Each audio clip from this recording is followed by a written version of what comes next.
In this video, we'll learn about climate change, greenhouse gas emissions, and how home energy inspections are good for our homes and for our planet. Our atmosphere is just a thin layer of gases surrounding our planet. It absorbs solar radiation, it retains heat to warm the Earth's surface, and it's a delicate mixture of gases separating life on Earth from the rest of the cosmos. But when this mixture of gases gets out of balance, the temperature rises and alters our climate. Carbon is an essential component of Earth's atmosphere, but it's also the primary driver of our warming climate. We are learning more about our changing climate by studying how carbon dioxide, CO2, moves through the atmosphere, the ocean, and plant life. Every year, human activity is responsible for approximately 8 billion metric tons of carbon released into the atmosphere. 1 ton of carbon would be the equivalent of, say, a small convertible sports car. Now, 8 billion of those cars are put into the atmosphere every year. That's more than 1 sports car or 1 ton of carbon being put into the atmosphere for every man, woman, and child living on Earth today. When we burn fossil fuels and clear forests, carbon dioxide is released into the atmosphere, but only half of that carbon stays in the atmosphere, warming our planet and contributing to climate change. The other half is removed from the air by our planet's ecosystems and ocean. And the big question is, in the future, as the carbon dioxide builds up, will the land and the ocean continue to take up that 50%? Or will they get saturated? Will they get too full and quit at some point? Or will they always just keep absorbing more and more CO2? In some regions, forests are releasing more carbon than they're storing. Forests gain carbon as they grow, and they release it as they die and decompose. And processes like drought, pests, fire, and deforestation contribute to the release of carbon. Ocean water, just like the vegetation on land, absorbs carbon dioxide from fossil fuel emissions. Doing so, however, changes the chemistry of seawater with wide-ranging impacts on marine ecosystems. And as surface water in the ocean continues to warm, carbon absorption will slow down at some point. Models of atmospheric CO2 help us understand what our satellites see, so we get a more complete picture of this global carbon cycle. We can check our models against atmospheric observations, and if they look reasonable, then we have confidence in using these models to predict how carbon is going to change in the future. The United States is utilizing our unique science capabilities to increase our understanding of our home planet, improve lives, and safeguard our future. Now, let's talk a little bit about temperature. Everything that we have done in the past decade, everything that you've done, has something in common. It all took place during the hottest decade ever recorded since humans began keeping temperature records about 150 years ago. Since 1880, this Earth's temperature, our temperature, has risen about 1.5 degrees, and scientists predict that it's going to rise even more, and already we can see some signs, like global sea level, which rose over an inch during the last decade, almost twice as fast as the average during the 20th century. Arctic summer sea ice declined about 300,000 square miles, enough ice to cover the states of Texas and Kentucky. The vast majority of climate scientists say evidence for human-caused warming is clear, but less is understood exactly how this warming will change our complex interactions between our planet's land, water, sky, and the living organisms that inhabit our world. As scientists improve their understanding and predictions about climate change, satellites provide critical data about what's happening on our planet today. These are real-life observations scientists use to improve their predictions. And we have a global view of the three major pieces of the climate puzzle. 1. How much of the sun's energy is actually hitting the Earth? 2. How much of that energy is reflected back into space? And 3. How much of it is being trapped and heating our planet? Satellites measure the sun's energy, which fluctuates in a 10 to 12-year cycle. Now, could increased solar activity be causing global warming? Well, satellite evidence shows that the solar cycle has only a slight impact on our planet's temperatures. In fact, even though the last few years have been some of the warmest on record, the sun has been in a deep lull in activity. That means slightly less solar energy is actually reaching the Earth. And when the solar cycle ramps up again, scientists expect temperatures will rise even a little more. The second piece of this temperature puzzle is our planet's brightness. Now, all other things being equal, a more brighter, more reflective planet bounces more energy back into space. Some of the brightest, most reflective areas of our planet are those covered with ice. And imagery shows those areas shrinking, especially in the Arctic. As sea ice vanishes into darker ocean, our planet becomes less reflective and warms even further. Clouds also reflect a lot of sunlight. As our planet warms, more water vapor evaporates, potentially creating more clouds. More cloud cover increases the Earth's brightness, possibly helping to cool the planet. But clouds and the small particles called aerosols that help them form are climate wildcards. And many current climate models predict some cooling due to the increased cloud cover. But will it be enough to significantly slow global warming? Scientists are still using data to look for that answer. Further complicating this issue is that water vapor is actually the world's most abundant greenhouse gas. That's right. The same molecules that might cool our planet in cloud form actually warms it when they're in the form of a gas. And they help create a blanket around the Earth, catching heat radiating from the planet's surface and trapping it within the atmosphere.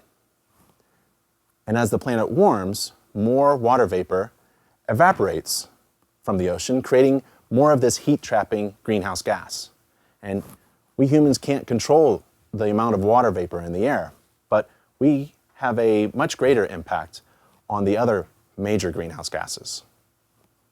Carbon dioxide is the second most prevalent greenhouse gas, and it's our biggest contribution to global warming. Fossil fuel burning releases large amounts of carbon dioxide into the air, and satellite instruments capture the infrared signature of carbon dioxide in the global atmosphere. And they show a rise throughout the past decade. Scientists also monitor other greenhouse gases such as methane, nitrous oxides, and CFCs, chlorofluorocarbons. In recent years, CFCs have decreased, where methane and nitrous oxide are on the increase. Greenhouse gas is most likely the main contributor to current global warming. It's the key piece in the temperature puzzle, and it's unlocked the door to higher and higher temperatures.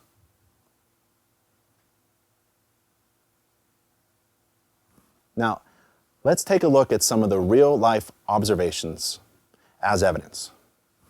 This graph, based on air samples contained in ice cores and direct measurements, provides evidence that atmospheric CO2 has increased since the Industrial Revolution. The Earth's climate has changed throughout history.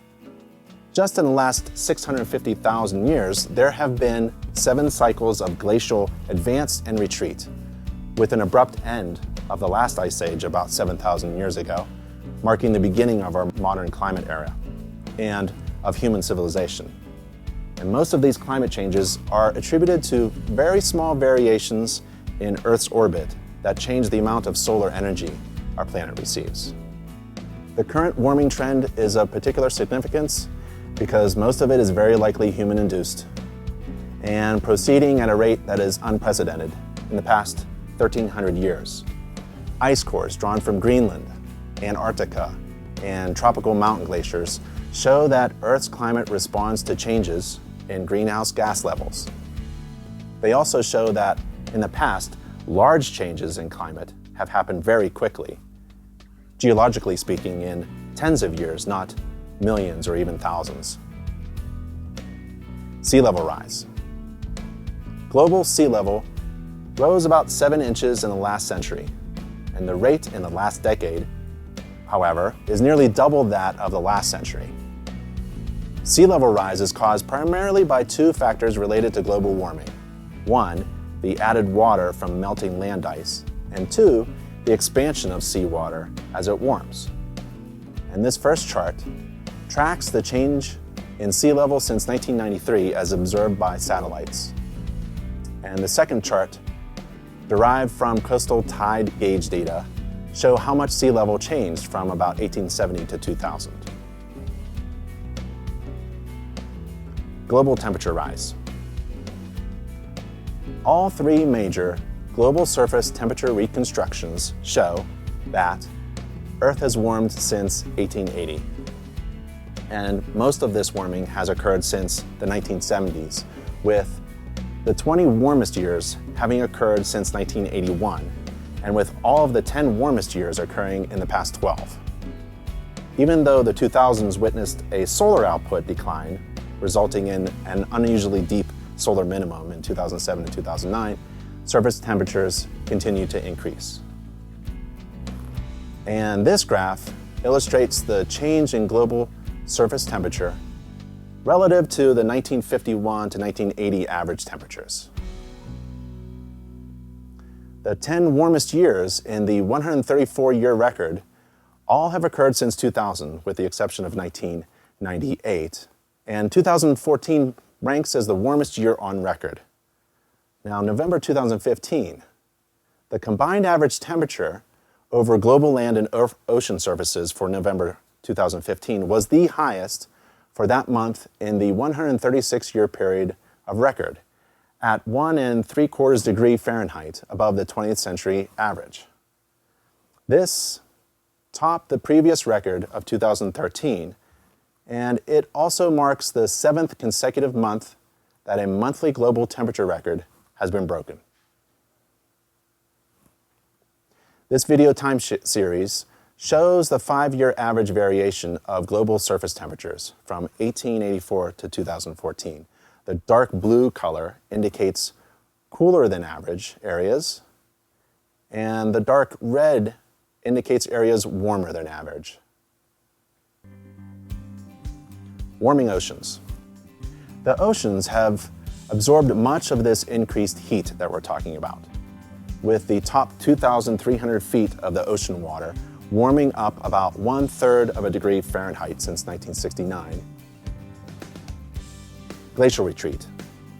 Glaciers are retreating almost everywhere around the world, including the Alps,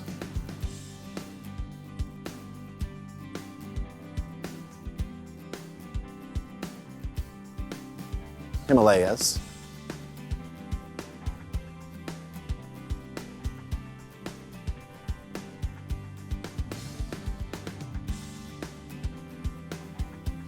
Andes, the Rockies, Alaska,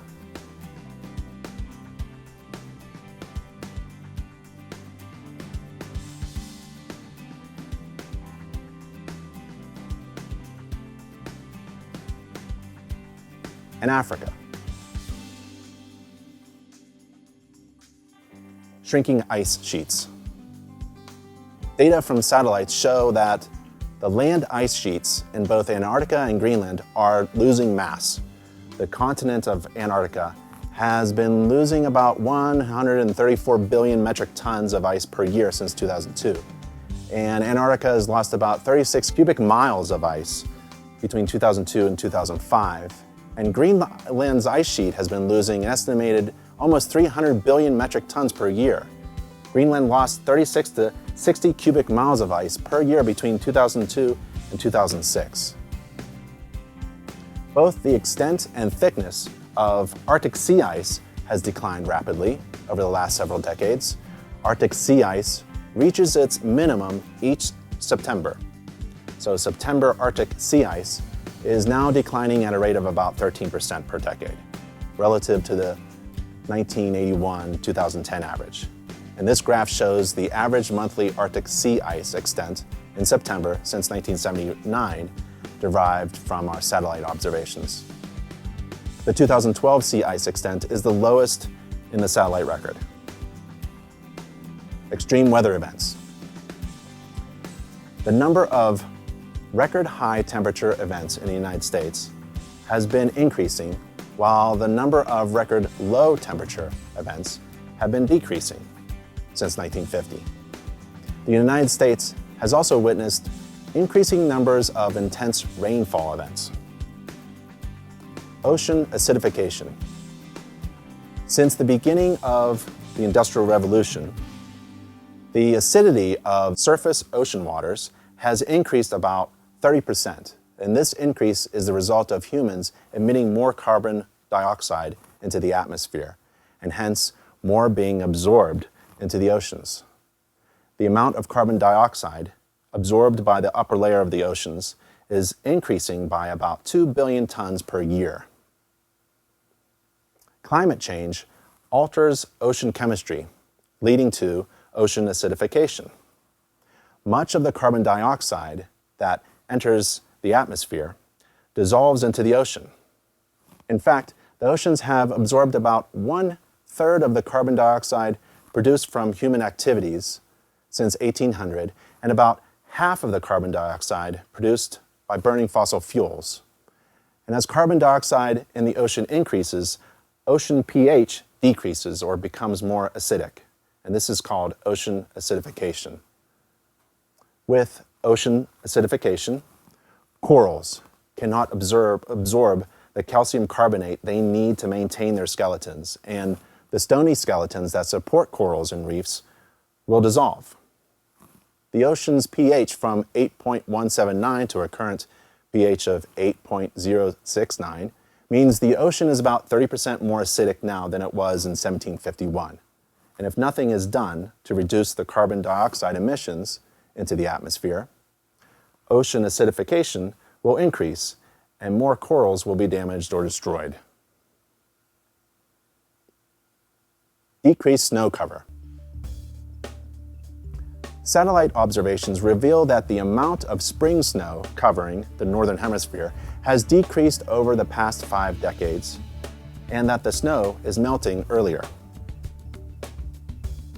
Now, we live in a greenhouse, essentially.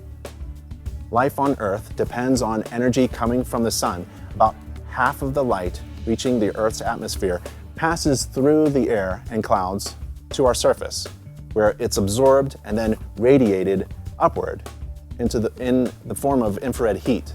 And about 90% of this heat is then absorbed by the greenhouse gases and radiated back towards the surface, which is warmed to a life-supporting average of about 59 degrees Fahrenheit. Greenhouse gas emissions from our homes and commercial buildings come from fossil fuel combustion for heating and cooking needs, management of waste and wastewater, and leaks from refrigerants in homes and businesses. Indirect emissions from electricity use by our homes and businesses have increased due to increasing electricity consumption for lighting, heating, air conditioning, and appliances. And in this graph, we see that in 2013, direct greenhouse gas emissions from homes and commercial buildings accounted for approximately 12% of total U.S. greenhouse gas emissions. Residential and commercial activities contribute to greenhouse gas emissions in a variety of ways. 1. Combustion of natural gas and petroleum products for heating and cooking emits carbon dioxide, methane, and nitrous oxide. Emissions from natural gas consumption represents about 81% of the direct fossil fuel CO2 emissions from our homes and commercial buildings. 2. Organic waste sent to landfills emits methane and contributes to greenhouse gas emission levels. 3. Wastewater treatment plants emit methane and nitrous oxide. 4. Fluorinated gases, mainly hydrofluorocarbons, HFCs, used in air conditioning and refrigerant systems, can be released from servicing or from leaking equipment. We can reduce greenhouse gas emissions from our homes and commercial buildings by reducing energy use through energy efficiency. Our homes and our buildings use large amounts of energy for heating, cooling, lighting, and other functions. Green building techniques and home energy improvements can allow new and existing buildings to use less energy to accomplish the same functions, leading to fewer greenhouse gas emissions. Techniques to improve building energy efficiency include better insulation and air sealing, more energy-efficient heating, cooling, ventilation, and refrigeration systems, efficient lighting, passive heating and lighting to take advantage of the sunlight, and the purchase of energy-efficient appliances and electronics. There are many things we can do at home to help reduce greenhouse gases and save money. Change 5 lights. Replace 5 of the most frequently used light fixtures, or the light bulbs within them, with energy-efficient ones, and we will help the environment while saving about $70 a year on our home's energy bills. Energy-efficient lighting provides bright, warm light, generates less heat, uses less energy than standard lighting, and lasts 10 to 50 times longer. Heat and cool smartly. Heating and cooling accounts for almost half of a home's energy bill. And there's a lot we can do to drive down this cost. Simple steps like changing air filters regularly, properly using a programmable thermostat, hiring a home inspector as part of a routine home maintenance plan, and having your heating and cooling equipment maintained annually by a licensed contractor. All can save energy and increase comfort while helping to protect the environment. Air seal and insulate our homes. Reduce air leaks and stop drafts by using sealant, weather stripping, and insulation to seal a home's envelope and add more insulation to the attic to block out heat and cold. We can save up to 20% on heating and cooling costs and significantly enhance our home's comfort with comprehensive air sealing and insulating measures. Reduce, reuse, and recycle. Reducing, reusing, and recycling in our homes help conserve energy and reduces pollution and greenhouse gas emissions. Composting our food and yard waste also reduces the amount of garbage that we send to those landfills and reduces greenhouse gas emissions. Use water efficiently. It takes lots of energy to pump, treat, and heat water, so saving water reduces greenhouse gas emissions. Saving water around the house is very simple. 3% of our nation's energy is used to pump and treat water, so conserving water conserves energy that reduces greenhouse gas pollution. Try some simple water-saving actions such as not letting the water run while shaving or brushing your teeth. And save money while conserving water by using water-efficient products. And did you know about 10% of all US homes have leaks that waste 90 gallons or more per day? So go fix those water leaks. Running a dishwasher only with a full load can save about $50 and about 100 pounds of carbon dioxide every year. Hire a certified home energy inspector. A home energy inspection helps homeowners determine where their house is losing energy and money and how such problems can be corrected to make the home more comfortable and energy efficient. A professional home energy inspector, sometimes called an energy auditor, can provide a homeowner with a list of recommended energy-saving home improvements, many of which you can do yourself. A home energy inspection may include checking for air leaks, examining the insulation, inspecting the furnace and ductwork, and using an infrared camera.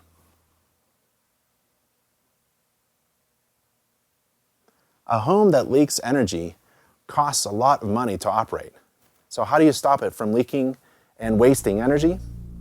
It starts with a certified home energy inspection. A home energy inspection includes a certified professional inspector checking the systems and components of a home to find out where a house could be more energy efficient. And the end goal is to save energy and save money and make a house more comfortable. Installing energy efficient lighting and appliances will help. So will creating a sealed barrier around the house, which is like putting a blanket around the outside and minimizing the air leaks. Upgrading a home to save energy can save anywhere from 5 to 30% of the home's energy bill. To get a thorough home energy inspection, contact your local certified professional inspector, certified by the International Association of Certified Home Inspectors. During the inspection, the inspector may start outside, looking for problems around walls, windows, and doors. If there's a big opening, the home is losing energy and money. Next, the inspector may head up to the attic to check for leaks on the top of the home's barrier. That attic access could be a problem, letting conditioned air escape from the house. A big part of a home energy inspection is determining how well the insulation insulates. Insulation should be correctly installed in between all areas of the house frame. That means it needs to be evenly applied and not just jammed into spaces. The energy inspector may check the holes where electrical lines pass through. If they're not sealed, they're leaking energy. Then it's down to the basement. The furnace and water heater could be wasting energy. The inspector will check the furnace's energy efficiency rating. Furnaces generally lose efficiency as they get older, and it could cost more to keep an old furnace running than to replace it with a new one. And maybe all that's needed is a new air filter. Some people haven't changed their filter for months, even years. That gunk clogging the filter means the furnace has to work harder and use more energy to heat the house. If the water heater is old, it may not be efficient, and if it's not insulated well, it's also losing energy. Now it's on to the ductwork. The inspector will look for connections to make sure that they're not leaking. Ductwork has to be sealed to keep the conditioned air going where it's supposed to go. If the screwdriver can go in the hole, it means one thing for sure, that money is leaking out.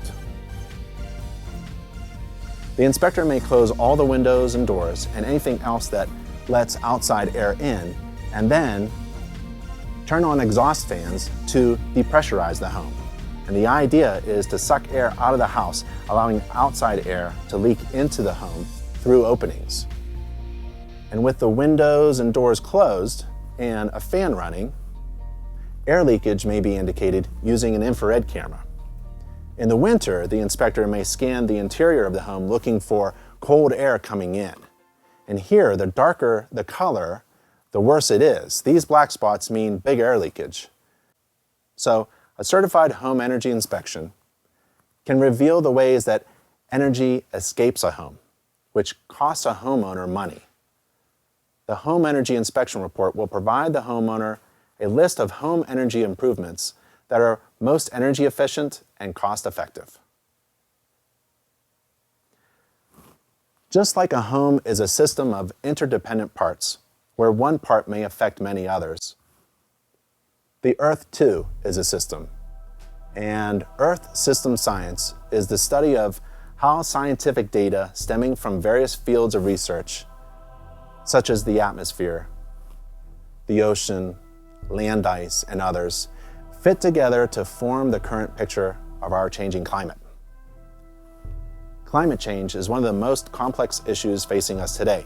It involves many dimensions: science, economics, society, politics, and moral and ethical questions, it's a big global problem felt on local scales that will be around for decades and centuries to come. Carbon dioxide, the heat-trapping gas that has driven recent global warming, lingers in our atmosphere for hundreds of years, and the planet, especially the oceans, they take a while to respond to the warming. So even if we stopped emitting all greenhouse gases today, global warming and climate change will continue to affect future generations. In this way, humanity is committed to some level of climate change. Now, how much climate change? That will be determined by how our emissions continue, and also exactly how our climate system responds to those emissions. And despite increasing awareness of climate change, our emissions of greenhouse gases continue on a relentless rise. In 2013, the daily level of carbon dioxide in the atmosphere surpassed 400 parts per million for the first time in human history. The last time levels were that high was about 3 to 5 million years ago during the Pliocene era. Because our homes and buildings are responsible for a large proportion of greenhouse gas emissions, climate change deserves special consideration by all homeowners. While new homes can be designed from the ground up with energy efficiency in mind, existing homes typically offer many opportunities for improvement. To help enhance the energy efficiency of homes, home inspectors can encourage homeowners to perform home energy inspections and implement the recommended measures. These improvements can be a cost-effective way to provide significant energy savings to homeowners, as well as improve the health, comfort, and safety of our homes. And we have found that energy inspections alone do not produce energy savings. A key strategy is to empower all homeowners all over the world with the right information to make smart decisions about home energy efficiency.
I hope you've learned a little about climate change, greenhouse gas emissions, and what we can do to save home energy.